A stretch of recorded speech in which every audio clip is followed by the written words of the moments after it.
بھائی یہ کسی نے بولا ہے کہ مجھے زنا کا شدید خطرہ ہے، تو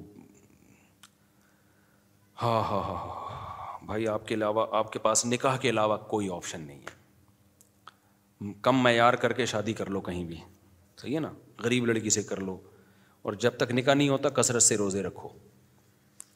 یا آج کل ایسی دوائیں بھی ہیں، میڈیسن بھی ہیں، ہومیوپیتھک میڈیسن ہے جو خواہش کو، شہوت کو کم کر دیتی ہیں. آپ کسی ڈاکٹر کو بتائیں گے ہومیوپیتھک ڈاکٹر میں نا، ہومیوپیتھک میں ایسی دوائیں ہیں کہ جن نوجوانوں کے دماغ ہر وقت کھوپڑی خراب رہتی ہے نا ان کی، تو وہ میڈیسن وقتی طور پر ان کی کھوپڑی کو سیٹ کر دیتی ہے. تو جب تک شادی نہیں ہو رہی تو وہ دوا استعمال کریں، اس سے بھی اس کا کوئی نقصان نہیں ہے. میں دوا کا نام لے لیتا لیکن میں نے چھوڑ دیا نام لینا. ایک دوا ہے تو ہمارے حضرت بھی دیا کرتے تھے نوجوانوں کو، اس کے کوئی سائڈ افیکٹ نہیں ہے، وہ کھا لیں. یا پھر اور بھی کچھ دیسی ٹوٹکے بھی ہیں، یہ جو ہے نا دھنیا کے بیج، سوکھا دھنیا، یہ پھانک لیا کریں. تو بہت ساری چیزیں، انڈے منڈے کھانا کیا کریں، چھوڑ دیں. جم جایا کریں، جم سے بھی آپ کی انرجی یوٹیلائز ہوتی ہے. آپ کی ایکسرسائز سے جتنی مثبت سوچ پیدا ہوتی ہے نا، کسی چیز سے ایسی مثبت سوچ پیدا نہیں ہوتی. ڈپریشن کا بہترین علاج، جو مادی علاج، روحانی علاج تو وہ ہیں جو شریعت نے بتایا، مادی علاج تھکاؤ اپنے آپ، خوب بھاگو دوڑو، پسینہ نکالو، جم جا کے ڈنڈ پہ لو، تھکا دو اپنے آپ. اس سے دماغ اتنا خوش ہوگا نا، چھلانگے مارنے کا دل کرے گا آپ کا، ایسا لگے گا میں جنت میں آ گیا.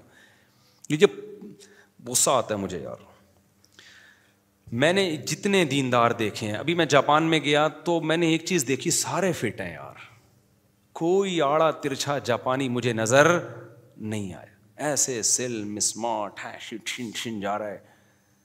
ادھر آؤ تو یار کوئی بنسان کا بچہ نظر ہی نہیں آتا ہے. سارے آڑے ترچھے، نمازی، بے دینوں کی تو ہم بات ہی نہیں کر رہے، نمازی بھی ہیں، پرہیزگار بھی ہیں، تہجد گزار بھی ہیں. اور تو یار یہ بھی تو شریعت کا حصہ ہے، یہ بھی تو شریعت کا حصہ ہے میرے بھائی. جیسے داڑھی ایک مٹھی رکھنا لازم ہے، تو پیٹ بھی تو ایک حد تک رکھنا لازم ہے نا. ایک تو قدرت کی طرف سے ہو، کوئی بیماری ہو، بعض لوگوں کو ہوتی ہے بیماری، وہ تو میں بار بار کہتا رہتا ہوں، یہ قدرت کی طرف سے، وہ تو وہاں بھی ہوتے ہیں، جاپنیز میں بھی ہوتے ہیں. قدرت کی طرف سے بیماری ہو، جسم بڑا ہوا ہے، وہ ایک الگ بات. لیکن یار ہمارا لائف اسٹائل چاہے دین. ابھی ایک بھائی سہروزہ، ایک بوڑھے میاں نا مجھے یہاں ملے، دور سے بیچارے کانپ رہے تھے تھوڑا سا نا، مجھے لگا کہ مجھے اشارہ کر رہے ہیں. میں رک گیا نا، میں نے کہا یار یہ بیچارے تھوڑے معذور لگ رہے ہیں. میں چلا گیا ان کے پاس، ہاتھ ملایا، السلام علیکم. تو کہتے ہیں مفتی صاحب میں سہروزے کے لیے گیا تھا، مجھے بہت سارے پرہیز تھے نا، ڈاکٹر نے کہا تھا آپ کا کولیسٹرول بہت بڑا ہوا ہے، بریانی نہیں کھانا، تلی ہوئی چیزیں نہیں کھانا، قورمے نہیں کھانا.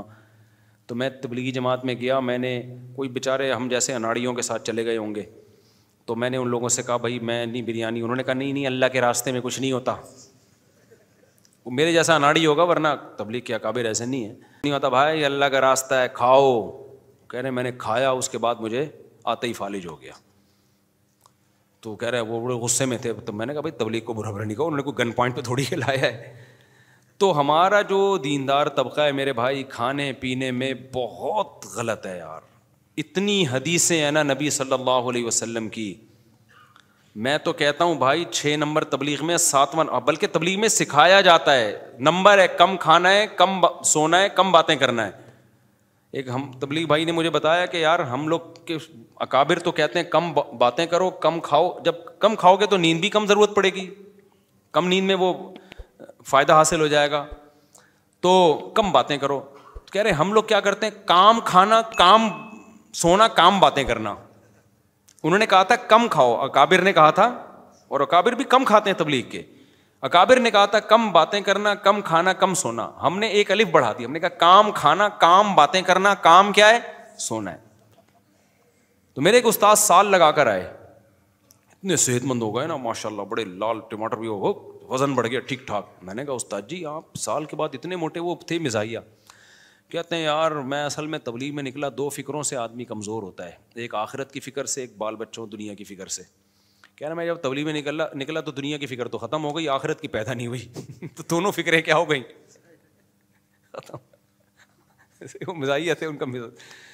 تو کھانے کو اللہ کا واسطہ کنٹرول کرو میرے بھائی، کنٹرول کرو. میرے 2 پراٹھے تو تم سنتے ہو، تو وہ ایک ہی دفعہ میں ہوتے ہیں، دوپہر اور رات کے نہیں پھوڑتا پھاڑتا میں, جس دن پھوڑ بھی لوں نا اگلے دن ڈبل ایکسرسائز کر رہا ہوتا ہوں, جا کے میں ڈبل ایکسرسائز کر رہا ہوتا ہوں. تو بہت افسوس ہوتا ہے دینداروں کو دیکھ کے, جاپانی ہمیں دیکھ کے مسلمان خدا کی قسم نہیں ہوگا. مجھے لوگوں نے کہا جاپان میں تبلیغ کرو, میں نے کہا میں کیا تبلیغ کروں, میں جن لوگوں کے ساتھ وہاں پہنچوں گا جاپانی دیکھے گا کہ یہ اسٹائل کہیں اسلام کی وجہ سے تو نہیں ہوا. وہ تو یہ سمجھ رہے گا اسلام کی وجہ سے یہ آڑے ترچھے ہو گئے ہیں.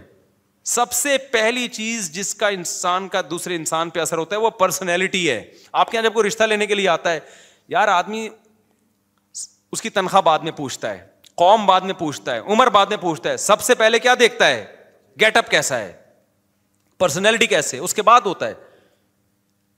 تو پرسنالٹی آڑی ترچھی ہے یار, اور وہ اپنی حماقتوں سے, اللہ کی طرف سے ہو تو ہوا تو معاف ہے بھائی, لیکن اپنی حماقتوں سے. یہ مذہب کا مسئلہ ہے, اس کو لوگ سائنس کا مسئلہ سمجھ رہے ہیں. ہمارے نبی صلی اللہ علیہ وسلم کی اتنی شدید وعیدیں ہیں. نبی نے فرمایا, بخاری کی حدیث ہے, کہ اس امت میں سب سے پہلے جو خرابی آئے گی نا, بخاری کی حدیث ہے, سب سے پہلے خرابی آئے گی جھوٹ بولنے کی اور زیادہ کھانے کی. جھوٹ اور زیادہ کھانا, جھوٹی گواہیاں دیں گے جا کے اور کھائیں گے زیادہ, جس کو سمن کہا گیا. موٹاپا آئے گا, کھانے کی وجہ سے موٹاپے کی بیماری اس امت میں سب سے پہلے آئے گی. تو یہ آج پھیل گیا موٹاپا, کھائے جا رہے ہیں, ثواب سمجھ کے کھا رہے ہیں, ثواب سمجھ کے کھا رہے ہیں. تو کنٹرول کرو. بھوکا رہنے سے نقصان نہیں ہوتا, خوب سمجھ لو. کہتے ہیں سائنسدانوں نے ایک تجربہ کیا کہ آدمی بھوکا رہنے کے بعد کتنے دنوں بعد مرے گا, تو پتہ نہیں کتنے دن تک, وہ ڈاکٹر نے اس کو دیکھا کہ مر نہ جائے نا, کوئی مرنے لگے. تو تجربہ کیا بھائی, بہت بھوکا رہنے میں پتہ ہے کیا ہوتا ہے, آپ جب بھوکے رہتے ہو اتنے آرام سے نہیں ہوتا. پہلے کیا ہوتا ہے کہ آپ کے جو باڈی میں اضافی شوگر ہے وہ پہلے باڈی استعمال کرتی ہے مرنے سے بچانے کے لیے, پھر آپ کا فیٹ ختم ہونا شروع ہوتا ہے. باڈی کہتی ہے بھی ماریں گے نہیں, آپ کو تکلیف تو ہوگی بھوک سے, باڈی کہتی نہیں, جو ادھر آلتو فالتو چربی ہے نا اس کو کھا کے ختم کرو, وہ ختم ہوتی ہے. اس کے بعد باڈی کہتی ہے کہ وہ جو اضافی سیل ہے نا آپ کی باڈی میں جو کینسر بناتے, جو کچرے نہیں تھے, جو کچرا پڑا ہوا تھا نا باڈی میں, جو کل جا کے کینسر میں تبدیل ہوتا یا کوئی بڑی بیماری میں, پھر باڈی ان سیل کو کھانا, جو فالتو سیل ہیں, گندے فضول قسم کے سیل, ان کو کھانا شروع کرتی ہے. بہت مشکل سے جا کے پھر باڈی پھر آپ یعنی جو آپ کو خود کو کھانا شروع کرتی ہے, بہت مشکل سے, آخر میں مسل لاس ہونا شروع ہوتا ہے. تو بہت مشکل آخری میں مرحلے میں آتا ہے یہ, جب سب کچھ ختم ہوتا ہے پھر باڈی سسکیاں لے لے کے آخر میں جاتی ہے. اور اس اسٹیج پہ پہنچنے کے بعد بھی جب کھانا شروع کرو نا تو تھوڑے دن میں دوبارہ, یعنی ایسا لاس نہیں ہوتا جو ناقابل تلافی نقصان ہو. ایسا لاس نہیں ہوتا کہ اب اتنا بھوکا رہنے سے اتنا لاس ہوا ہے, اب ڈاکٹر کہ اب اس کی تلافی, نہ نہ نہ نہ. ڈاکٹر کہے گا مفتی صاحب کا بیان سنو, 2 پراٹھوں والا, 6 دن میں دوبارہ اسی پوزیشن میں آ جاؤ گے جہاں پر گئے تھے. تو پہلے ڈاکٹر اس بات کو نہیں مانتے تھے, اب تو ڈاکٹروں نے بھی ماننا شروع کر دیا ہے کہ زیادہ کھاؤ تو پھر وہ کھائے جو جم جا رہا ہے, اس کے لیے حلال ہے زیادہ کھانا, کیونکہ اس کی انرجی استعمال ہو. لیکن وہ بھی زیادہ یہ نہیں کھائے پراٹھے مراٹھے, یہ تو میں بولتا رہتا ہوں, مجھے اچھے بہت لگتے ہیں, کیا کروں. تو وہ بھی پھر زیادہ جو ہے نا پروٹین والی چیزیں, انڈے منڈے ہو گئے اور جو خاندانی چیزیں ہیں وہ کھائے زیادہ.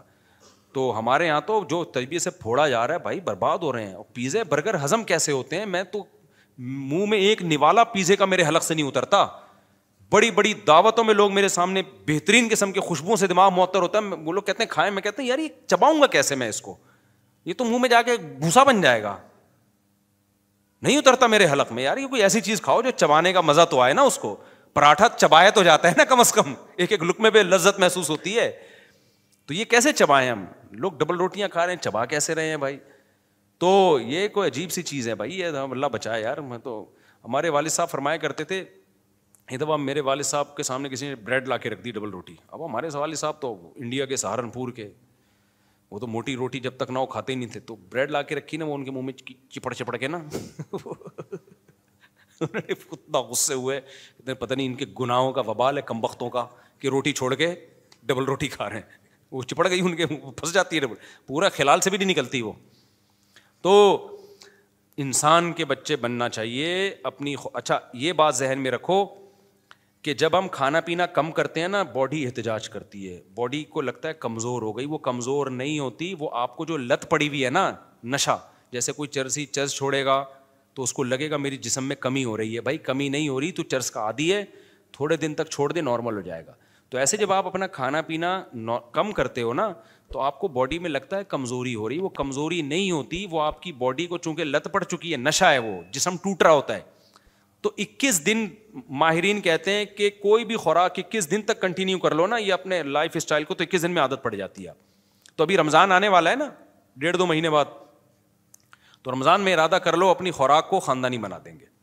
سمجھ رہے ہو, بھوکا تو رہ نہیں ہے, تو افطاری میں کنٹرول کر لو, پکوڑے مکوڑے نہ کھاؤ افطاری میں, کھجوریں کھاؤ, زیتون پیو. اب غریب آدمی کے لوگ کہتے ہیں زیتون کہاں سے لائیں. بھائی جان تم جو بیکار چیزوں پہ اتنا پیسہ خرچ کر رہے ہو نا, اس میں 4-6 چمچے زیتون کے آ سکتے ہیں, زیتون کے آ سکتے ہیں. آپ غلط چیزوں پہ جو اڑا رہے ہو نا, وہ اتنا مسئلہ نہیں پڑتا. تو یہ رمضان میں پیکج بنا لیں کہ یار اپنی خوراک کو کیا کرنا ہے, کنٹرول کر کے ایسے اپنے پیٹ کو کم کرنا ہے. ہمارے نبی کو موٹے پیٹ جو کھانے کی وجہ سے اس سے نفرت تھی. آپ نے ایک یہودی کا تون دیکھی جو کھانے کی وجہ سے, میں بار بار کہہ رہا ہوں, کسی ویسے ہی نیچرلی ہو تو ایک الگ بات ہے. بڑے بڑے بزرگ ہم نے دیکھے ہیں بہت تھوڑا کھاتے ہیں لیکن ان کا پیٹ بڑا ہوا ہے, وہ قدرت کی طرف سے. آپ نے ایک یہودی کی تون دیکھی نا, کھا کھا کے موٹا ہو گیا تھا, اتنی لمبی.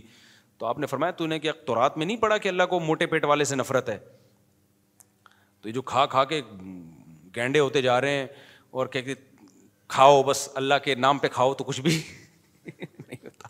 حلال کا کھایا ہوا ہمیشہ لگتا ہے جا کے, اور اللہ کے نام پہ کھاؤ. ابے یہ سب ڈاکٹروں کی باتیں ہیں, جس دن مرنا ہے اس دن مرنا ہے. قبر وہ بات صحیح ہے, جس دن مرنا ہے اس دن مرنا ہے, لیکن تیرے بارے میں اللہ کو پہلے سے پتا تھا کہ یہ ان حماقتوں سے اس دن مرے گا جس دن مرنے کا چانس نہیں تھا. یہ پہلے مرے گا, پہلے سے تقدیر میں اللہ کو تو پتا ہوتا ہے نا, مرے گا تو ٹائم پہ ہی, لیکن تیرا ٹائم ہی اللہ نے کم لکھا ہوا ہے. اللہ کو پتا ہے کہ یہ نالائق اتنی تقریریں سن کے بھی ٹس سے مس نہیں ہوگا. تو یہ بہت زیادہ ٹائم ہو گیا, بس میرا خیال ہے کافی ہے, باقی اس سوالات پہ جمعے کو دے دیں. تو اپنے آپ کو نا جاپانیوں کو مسلمان بنانا ہم نہیں بنا سکتے بھائی, سیدھی سی بات ہے. نہ جھوٹ اتنا بولتے ہیں, خیانت اتنی, لائنیں توڑ رہے ہیں, اب ان کو تبلیغ کرو گے یار اسلام کی. تو اس لیے تبلیغ والے غیر مسلموں سے زیادہ اس مسلمانوں کو فوکس کر رہے ہیں. پھر تبلیغ میں بھی تو ہم جیسے ہی لوگ لگے ہوئے ہیں نا, ہم جیسے ہی لوگ لگے ہوئے ہیں, وہ پھر تبلیغ کو بھی بدنام کر رہے ہوتے ہیں آڑے ترشے. تو آپ کو تمیز کا انسان نا ایکٹیو چلو تو پتہ چلے کوئی بندہ انسان چل کے جا رہا ہے. تو آڑا ترشے موٹے آڑے ویسے ہی مل رہے ہوتے ہیں. جیسے ہی میں کراچی میں اترا, میں نے دیکھا بھائی ہمارا تو پاکستان تو پھر ایسا ہی ہے. تو جیسے ہی باہر نکلو وہ ادھر پڑا ہوا ہے, کوئی ادھر پڑا ہوا ہے, کوئی بات کیسا کرتا ہے گٹکے والا, دیکھا ہے آپ نے بات سوں ساں بولے گا وہ کیسے بات کر رہا ہوتا. بہت ہمیں ریپیئرنگ سے اب ہم صحیح نہیں ہو سکتے, ہمیں کھول کے دوبارہ جوڑنا پڑے گا. اب جاپان اگر 6 سال میں ہمیں اسکول میں داخلہ بھی دے دینا, ہم ٹھیک, ہم کھولیں گے دوبارہ سے. جو جاپان میں گاڑیاں کھلتی ہیں ادھر چمن میں آ کے جڑتی ہیں, تو اب ہمیں بھی یہاں کھولیں گے, جاپان میں جا کے جڑیں گے. اگر یہی جڑ گئے تو پھر ویسے ہی ہو جائیں گے, تو شاید ہم کچھ ٹھیک ہو جائے, ورنہ بہت مایوسی کے حالات. اللہ سمجھنے کی عمل کی توفیق عطا فرمائے. ہماری نہیں